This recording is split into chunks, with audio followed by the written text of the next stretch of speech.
The Viridia sun, a fat, orange blob in the sky, beat down on Dr. Ben Carter's neck. He swatted at a persistent, iridescent blue fly, muttering under his breath. Damn things, they're worse than the gnats back home. And these pollen samples are a nightmare. I swear this flower is actively trying to contaminate my sterile bags. He adjusted his wide-brimmed hat, a battered relic from his graduate school days, and squinted at the bizarre, bioluminescent flora around him. Viridia was, to put it mildly, bonkers. The plants pulsed with soft light, their colors shifted with the breeze, and some even chirped. It was a botanist's dream and a logistical migraine. Ben, armed with his trusty field kit and a healthy dose of caffeine, was determined to catalog as much as possible before the next scheduled data transfer back to Earth. He had just carefully extracted a sample from a particularly flamboyant, purple, lily-like plant when a strange rustling sound reached his ears. Probably just another six-legged rodent, he sighed, turning towards the source of the noise. Though, to be fair, they're not so much rodents as multi-legged, bioluminescent grazers. He trailed off, blinking. The rustling wasn't coming from the brush. It was a group of beings he had only seen in grainy, highly confidential files before, the Cathar. They moved with a fluid grace that seemed to defy gravity, their obsidian skin shimmering in the sunlight. There were about 5 of them, all taller than him, with large, silver eyes that seemed to absorb the light. Their ears were long and pointed, twitching slightly as they observed their surroundings. They looked like something out of a high-budget sci-fi movie, and not the campy, fun kind, more like the ones that made you question the fabric of reality. One of them, significantly taller than the others and with a particularly captivating aura, stepped forward. Ben's breath hitched. She was stunning. The way the sunlight caught her skin, the subtle curve of her jawline, the sheer intensity of her gaze, it was all a bit much for a Tuesday afternoon on a new planet. "Greetings, Earth being," she said, her voice a melodic hum, the translator device on her collar emitting a surprisingly pleasant synthesized sound. "We are the Cathar of the Sara clan. I am Lyra. We have been observing your interesting interactions with the flora." Ben, a man whose social skills peaked in the 11th grade, found himself completely tongue-tied. Hi, he managed, clutching his pollen sample like a lifeline. "I'm Ben. Dr. Ben Carter. I'm a botanist. From Earth. As you can see." He gestured vaguely with the hand holding the sample bag.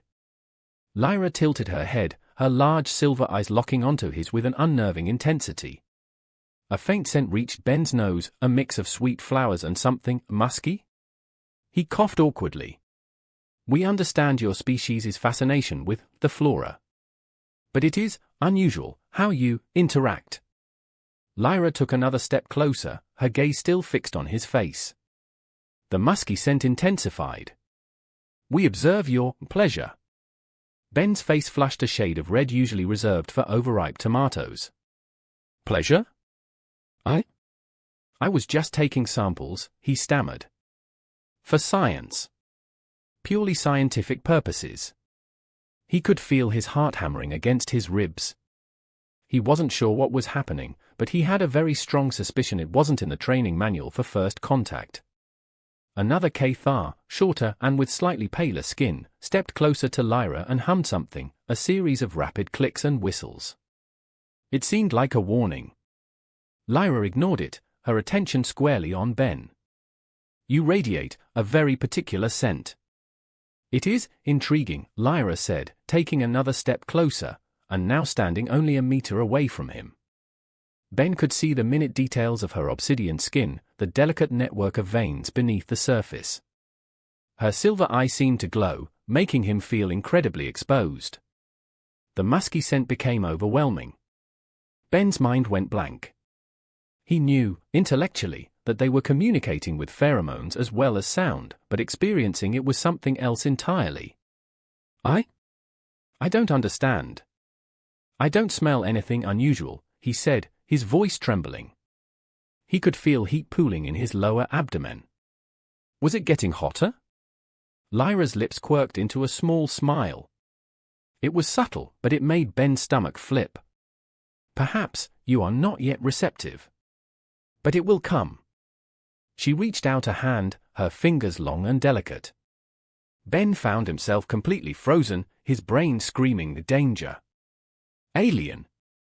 Potentially hostile, while his body was yelling something entirely different, and significantly more primal.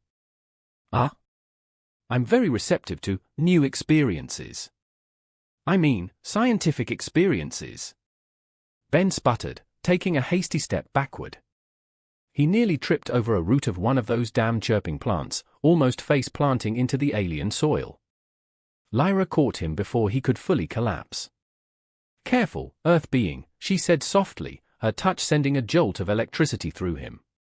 He could feel the heat emanating from her hand, and he definitely felt something respond to that. "You are fragile."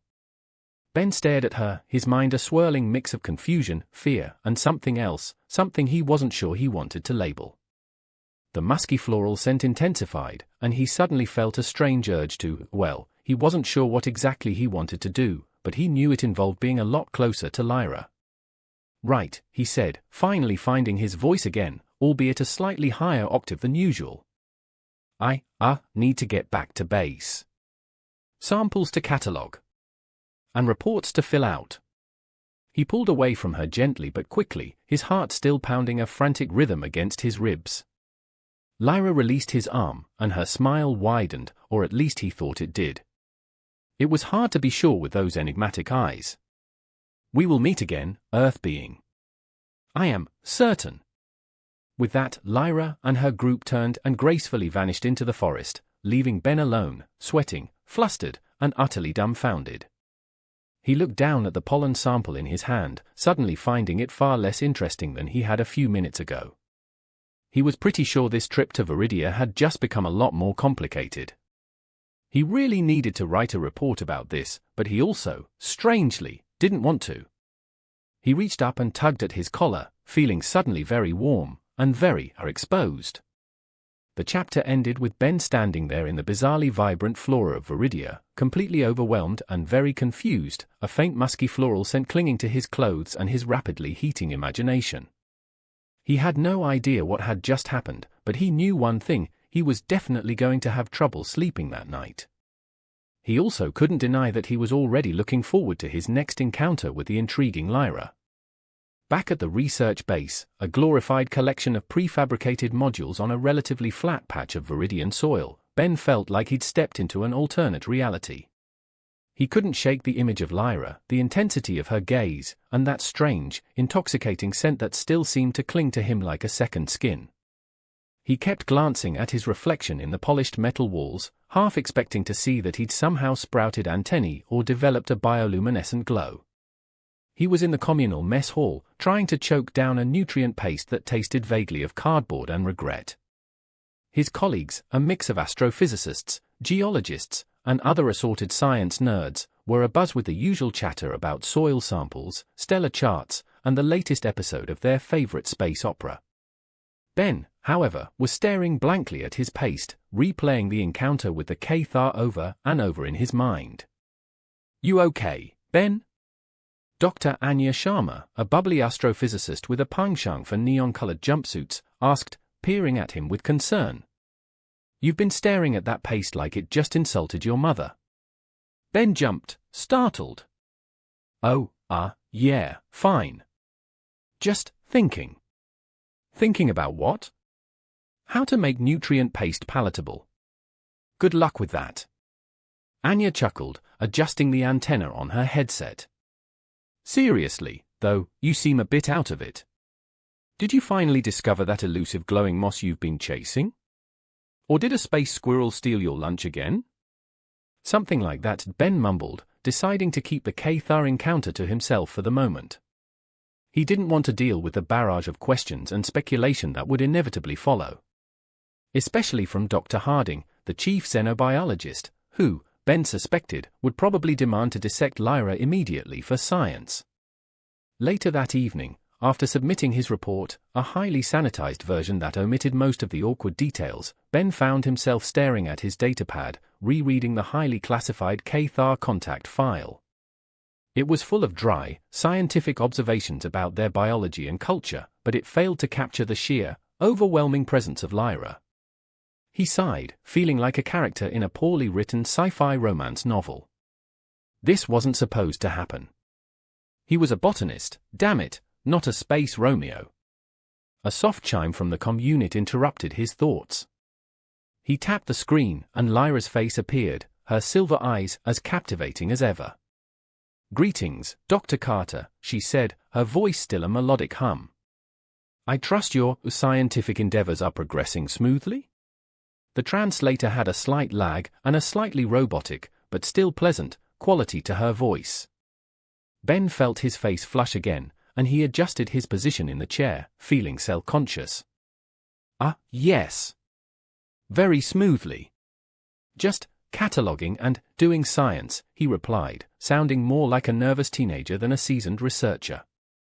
Lyra tilted her head, her pointed ears twitching slightly. "We find your species' approach to social interactions intriguing. It seems inefficient. You are very distant. We prefer to be close." Ben coughed awkwardly. "Right. Well, you see, we value personal space." He felt ridiculous even saying it. He knew that concept made absolutely no sense for a being whose culture was based on collective consciousness. Personal space? Lyra's brow furrowed slightly. "A concept we find difficult to comprehend. Is it like a small invisible box around you?" She frowned, making Ben suspect that this translator was definitely not perfect. "More like an invisible boundary," Ben tried to explain, "that we keep to not overwhelm each other with each other's presence." He winced. He knew he sounded like an idiot. Lyra's translator emitted a series of clicks as she processed this. "But sharing presence is the greatest intimacy."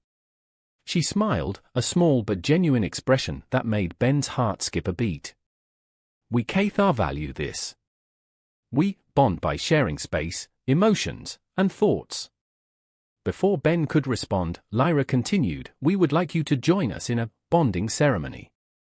It will help us to understand more about each other, and help you to understand us." Ben blinked. A bonding ceremony? He imagined a bunch of naked Cathar dancing under the Viridian moons, and he almost choked on his own saliva. What does that involve?" Lyra seemed to ponder this for a moment. "It is a shared space. We will combine energies. Feel each other's emotions. Share thoughts. A deep connection." She paused, her expression unreadable. "It is a sacred space for us." Ben's brain short-circuited. Combine energies? Share thoughts? This sounded way beyond his comfort zone. This was not in his training manuals, at all. Is that safe?" he asked, his voice a little higher than normal. Lyra's translator sputtered. "Safety is a concept, relative. Is it safe to walk outside? Perhaps you will be eaten. But it is also glorious." Ben just stared at the screen. He was now fairly certain that he was in some kind of bizarre science fiction romantic comedy, and he was not quite sure that he liked it. He could hear the unspoken challenge, however. "Okay, so, what exactly is this bonding space?" Lyra smiled again, and even with the subtle delay of the translator, Ben felt a warmth spread through his chest. "We will use a grove of empathic trees. When you touch the trees and hold another hand, your mind and emotions mix. It is a deep connection." Her smile turned teasing. "Do you accept, Dr. Carter, or are you too timid?"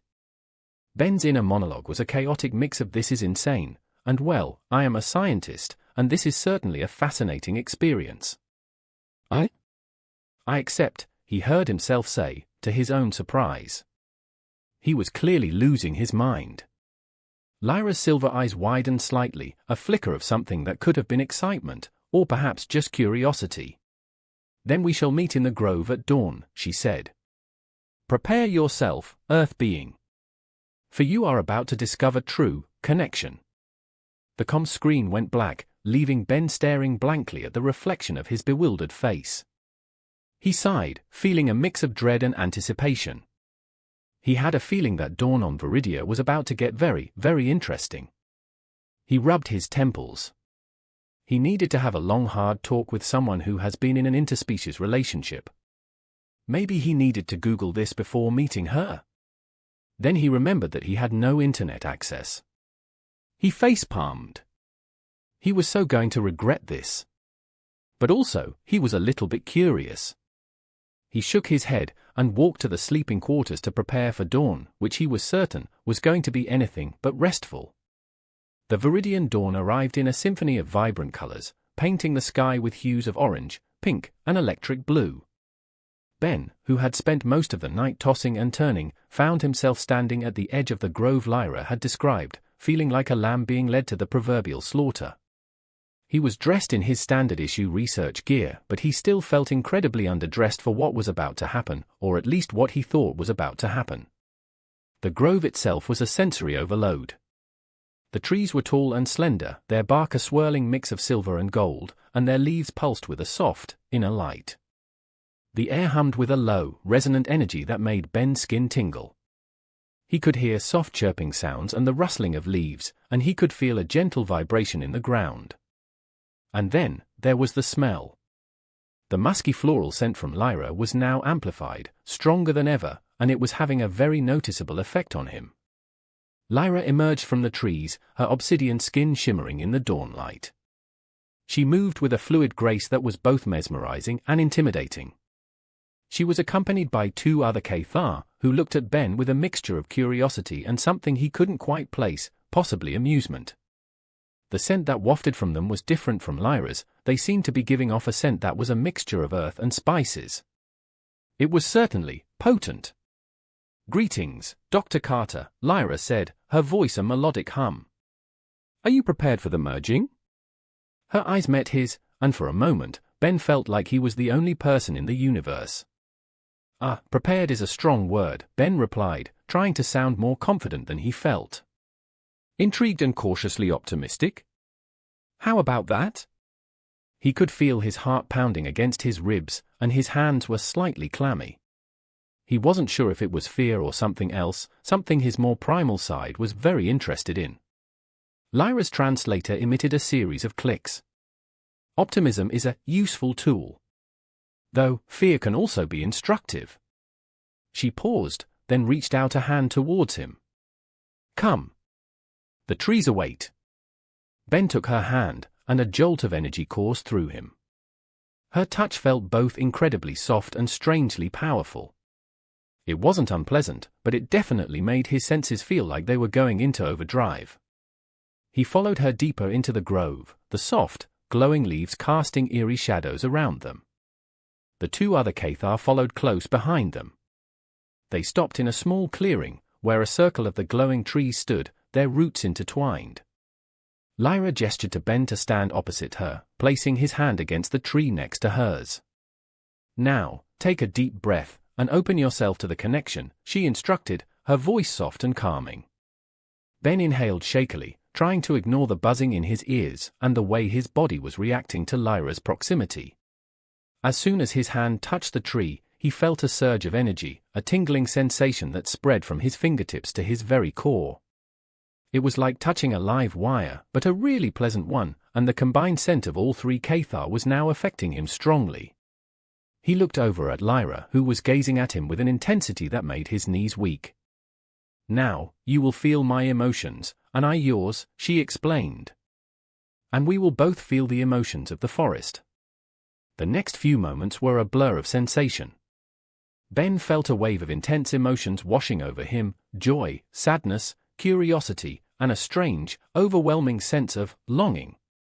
It wasn't just his emotions being amplified, it was the emotions of Lyra, and the emotions of the forest itself. He could feel the slow, patient rhythm of the trees, the frantic energy of the insects, and a deep sense of interconnectedness that he'd never experienced before. He could also feel Lyra's curiosity about him, her attraction and something more, a kind of possessiveness. He also felt her sudden confusion as she felt his lust. It was messy, human, and definitely not what she was expecting. She pulled back slightly, her large silver eyes widening in surprise. You feel a great longing for us?" she asked, her translator sputtering slightly. "But it is a physical longing." Ben blushed to the roots of his hair. "Well, yes, I suppose so," he stammered, feeling incredibly exposed. "It's a bit complicated for humans." He could also feel her confusion, mixed with a kind of awe. Lyra's gaze intensified. "Complicated, yes. I feel it too." Then, her gaze took on a new quality, a kind of hunger. "And I find it intriguing." The combined sense intensified, and Ben felt a physical reaction that he tried, unsuccessfully, to suppress. One of the other Cathar, the one with paler skin, gave Lyra a sharp look and hummed something low and urgent. The translator didn't quite catch it, but Ben had a feeling it wasn't a compliment. Lyra ignored her compatriot and turned her attention back to Ben. "This is not the mating," she said, her voice a low purr that sent shivers down his spine. "But it is a taste." Before Ben could process that statement, one of the researchers from the base, Dr. Harding, strode into the grove, her expression a mixture of excitement and barely concealed anger. She was trailed by a small group of other scientists, all holding various monitoring devices. "Dr. Carter!" Dr. Harding barked, her voice echoing in the grove. "What in the name of scientific progress do you think you're doing? We've been monitoring your vitals. Your readings are off the charts. We need to understand what is happening with the Cathar. And the first thing we can start with is breaking the connection." Lyra turned, her eyes narrowing, and the glow of her skin intensifying. "You are disrupting our connection," she said, her voice dangerously low. "This is sacred." The other Cathar stepped forward, their eyes fixed on the researchers, the earthy scent becoming pungent. Ben felt a surge of protectiveness towards Lyra. "Dr. Harding, this isn't the time," he said, stepping in front of Lyra, his voice firm. "This is a cultural exchange, and we should respect it." "Cultural exchange?" Dr. Harding scoffed. "That's not what the data is showing. We have readings suggesting rapid hormonal changes, and something else. Something we need to study." She turned to one of her assistants. "Get the tranquilizer guns ready. We're bringing one back for analysis." Lyra let out a sound that sounded like a hiss, and her bioluminescence flared brightly. Ben, feeling a sudden rush of adrenaline, stepped between Lyra and the researchers, his hand instinctively reaching for one of the nearby plants, a thorny vine with bright red flowers. It was a common plant, but he knew it well. He ripped off a portion of the vine and squeezed the juice onto the air, creating a cloud of irritating pollen. "Back off, Dr. Harding," Ben said, his voice surprisingly calm, "or I swear I will use these as more than just an irritant." Dr. Harding and the other scientists recoiled, coughing and sputtering. Lyra seemed surprised, but grateful. Ben looked at her, his heart still pounding, and he knew something had just changed. He was not just a botanist anymore. He was Lyra's protector. And he had a feeling things were about to get a whole lot more complicated. And a lot more intense. He could still feel her lingering lust and desire for him through the connection, and he wondered, not for the first time, how this was going to turn out. The air in the grove crackled with tension. Ben, still clutching the thorny vine, stood between Lyra and Dr. Harding, feeling a surge of protectiveness he didn't know he possessed. He could feel Lyra's emotion swirling within him, a mix of anger, fear, and a strange, almost possessive desire. It was a heady cocktail, to say the least. The pollen he released had effectively created a barrier, giving Lyra and her companions a moment to regroup. "Dr. Carter, are you out of your mind?" Harding sputtered, wiping at her eyes. "You're jeopardizing the entire mission." Her face was red, and she was clearly furious. Ben took a deep breath, trying to sound calm despite the adrenaline coursing through his veins. "No, Dr. Harding, I'm protecting it. What you are attempting to do is a blatant disregard for an intelligent species. This was a bonding ritual, and not a specimen collection." He glanced back at Lyra, who was now standing beside him, her obsidian skin radiating a soft, golden glow. "He speaks truly," Lyra said, her voice low and dangerous. "Your actions are disrespectful. You treat us as objects, not as beings." Her translator seemed to struggle with the intensity of her emotions, and some of her words came out clipped and distorted. One of the other scientists, a young geologist named David, coughed awkwardly. "Dr. Harding, maybe we should reconsider our approach? I mean, these readings are off the charts, but maybe that's because we don't understand what's going on." He looked uneasy, clearly uncomfortable with the aggressive stance Dr. Harding was taking. Harding scowled. "Fine, but I'm still getting those readings analyzed. We need to know what those pheromones are doing, and why Dr. Carter is so protective of them." She glared at Ben, then turned to her team. "Let's go, people. We'll regroup at the base."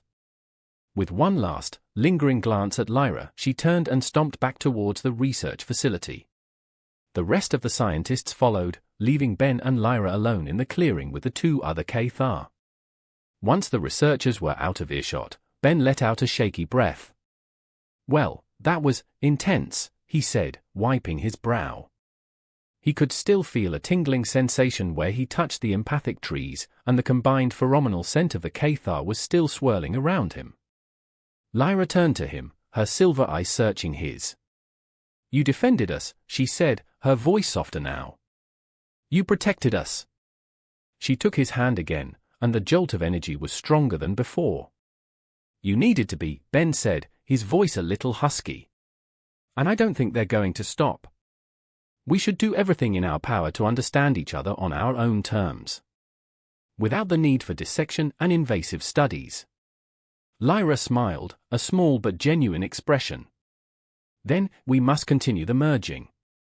We are not done."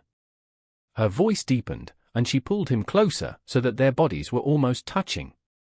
The intense musky floral scent wrapped around him like a blanket, and he could feel his body responding in a way that he was starting to become accustomed to. He had an idea where this might lead, and his initial resistance was slowly being worn away. He was also sure that this was not just a simple bonding ritual. Ben swallowed, his heart hammering in his chest. "Are you sure that's wise? Given the current circumstances?" He felt a thrill of anticipation, a mixture of fear and excitement. Lyra's translator emitted a soft chuckle. "Wisdom is a human concept. We prefer experience. And it is our sacred space. We cannot be interrupted." Again. She tilted her head, her eye sparkling with something akin to mischief. "And I want to explore this connection between us, this physical longing you feel." The two other Cathar remained silent, observing Ben with a curious, almost amused gaze. He suspected that they had been expecting this, somehow. With a sigh that was more of a surrender, Ben nodded. He knew he was walking into something complex, something that could change his life forever. But at this point, he couldn't resist. The pull towards Lyra was too strong, and he couldn't deny the spark that was growing between them. He moved closer, and Lyra brought her hand up to cup his face. Her touch was soft and electrifying. They stood there for a moment, locked in a shared gaze, the vibrant energy of the grove swirling around them.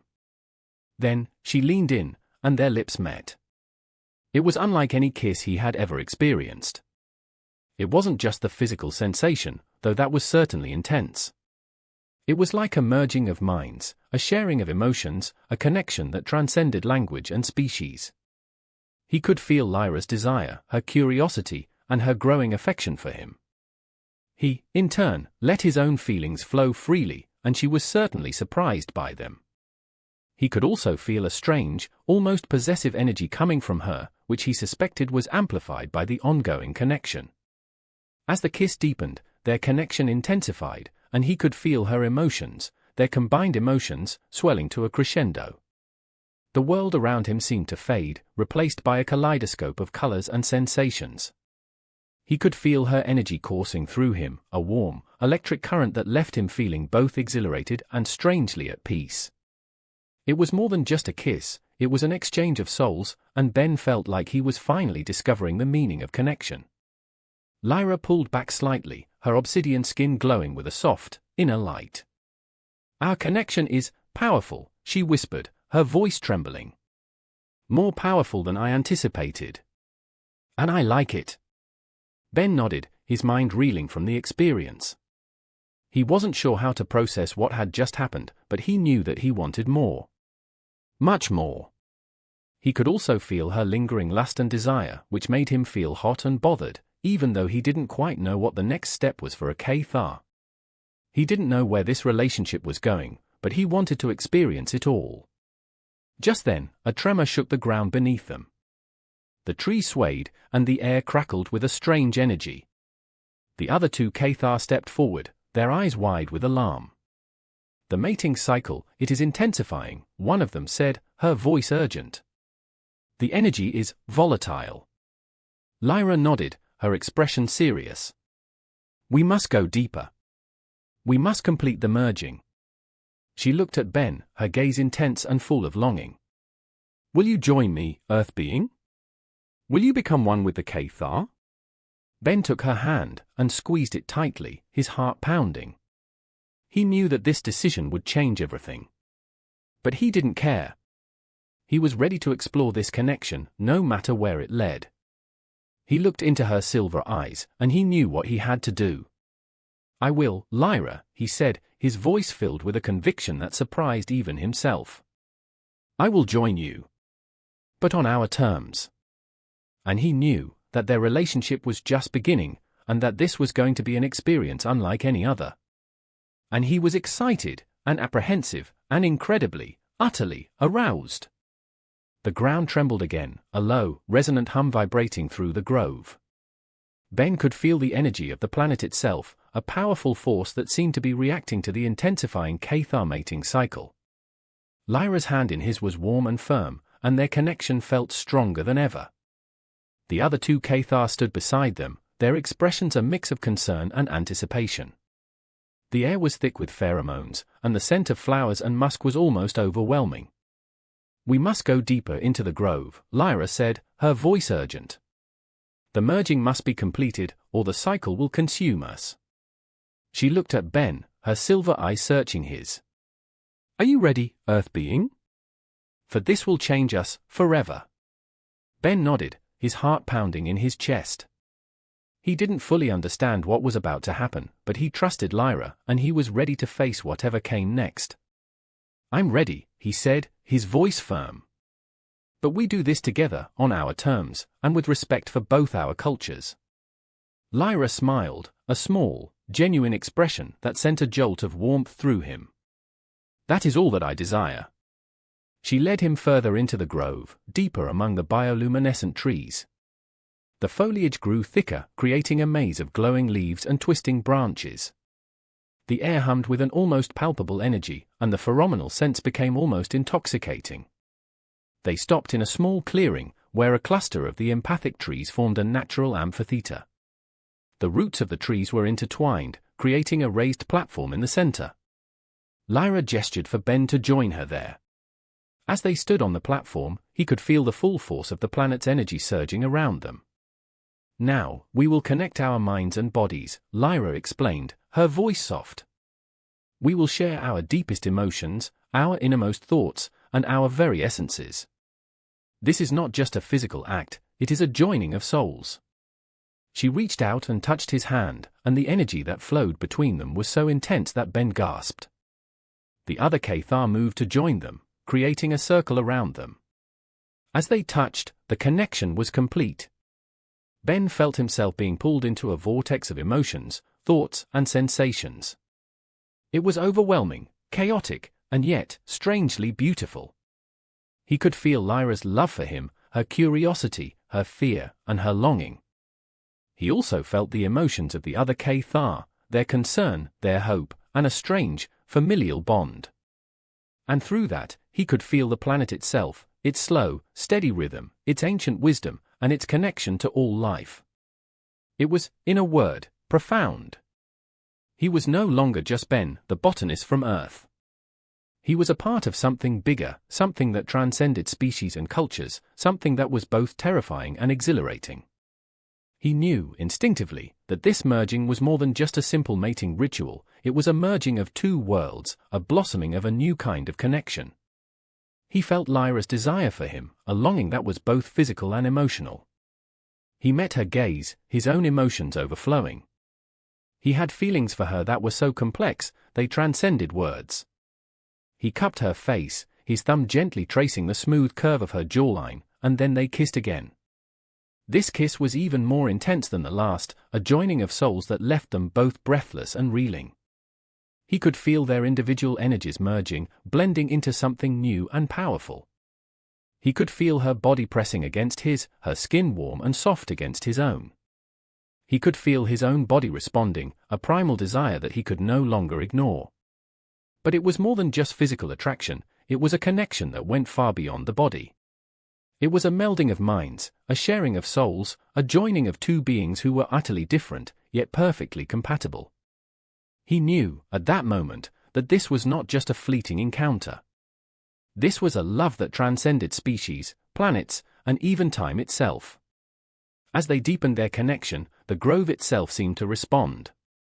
The trees glowed brighter, the air crackled with energy, and a chorus of chirps and hums filled the space. Ben felt a strange sense of euphoria, a feeling of complete and utter belonging.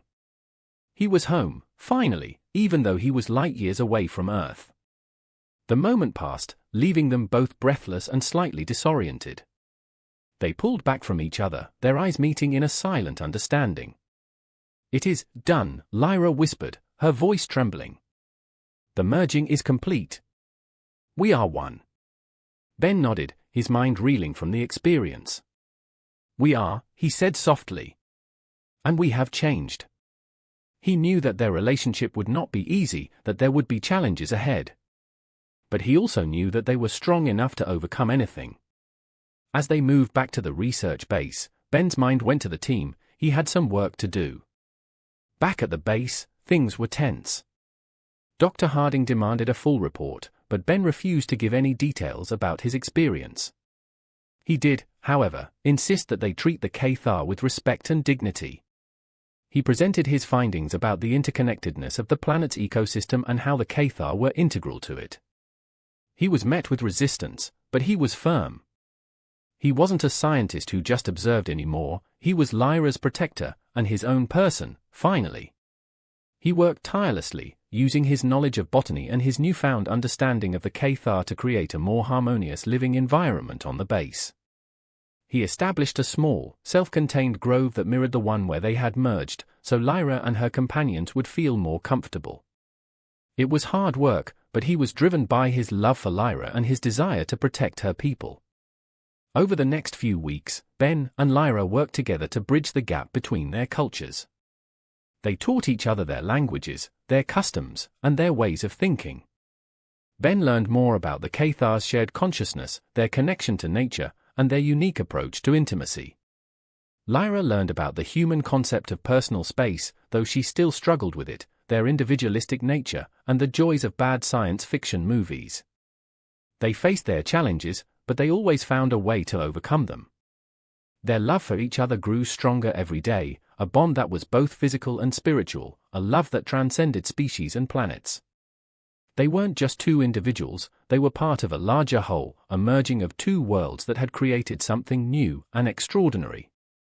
And while they both knew that their journey was far from over, they also knew that they would face whatever challenges came their way, together. Because, in the end, they were not just a botanist and an alien. They were Ben and Lyra, two souls who had found love in the most unlikely of places, and they were ready to explore the universe together, one heart-stopping moment at a time. As for the future? Well, that was still unwritten, but they had each other, and that was all that mattered. The mating cycle was over, for now, but Ben suspected that this was only the beginning of something much, much bigger. And he knew, deep in his soul, that he wouldn't have it any other way. The chapter ended with Ben and Lyra standing side by side, watching the Viridian sun set, their hands intertwined. He could still feel the remnants of the connection, a warm, comforting presence that made his heart sing. And he knew, with absolute certainty, that their love story was only just beginning. He also knew, with a mischievous grin, that they still had a lot of exploring to do, in more ways than one.